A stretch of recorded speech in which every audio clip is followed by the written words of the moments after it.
Now, let's also talk about infrastructure, what type of business you are. So, Joe, talk to us about the type of different businesses that do internet marketing. So 3 different types could be a service provider trying to generate leads, a brick and mortar trying to generate more foot traffic, or an e-commerce site trying to generate more sales online. Got it. And when you talk about service-based businesses, give us an example of what kind of service you're referring to. Yeah, so attorneys, anyone who primarily deals with B2B might also be a service-based business. It could be an agency as a service-based business, for example. So anytime lead generation is anytime you're trying to start a conversation with a prospect. You could be a plastic surgeon, you could be an attorney, you could be a doctor, you could be a beauty center, a spa, and from a B2B standpoint, you could be an industrial services provider.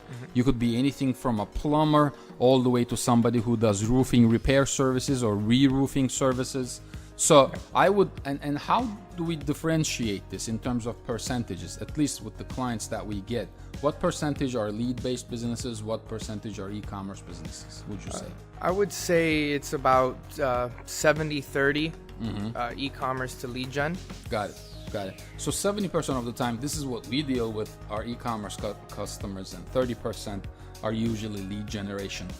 So once you determine that, again, if you're an e-commerce company, what kind of a platform are you on? Are you on an ancient installation of Magento? Or are you on one of these new systems like Shopify BigCommerce? Because the infrastructure that you have on your website will actually determine how much money you should spend or how much money you are going to waste on marketing, correct? So if you're doing lead generation and you're on an ancient CMS like a Drupal or a Wix site or Squarespace, why is that bad, Joe? Talk to us about that. Yeah. So those sites like those don't allow you to set up a proper CRM. Right? It's hard to integrate an existing CRM or to integrate any other tools for that matter.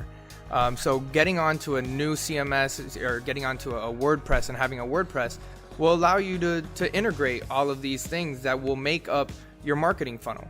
Correct. And these prehistoric, platforms, unfortunately, just either don't have the ability or are a nightmare to try to work on. Got it. So if you are on an ancient installation of Magento, or if you have a pure HTML site from 1999, you are actually going to spend more money on marketing because it's going to take the marketing company or the marketing staff you have a longer time to update the website, edit the website, add content to the website, work on conversion elements. So that's the difficulty with infrastructure, and that's going to determine the cost. So if we have a prospect that comes to us and it's on an ancient Wix site or some kind of Squarespace, the first thing we'll say is we need to migrate you to WordPress, and we won't even work with them if they don't migrate to WordPress.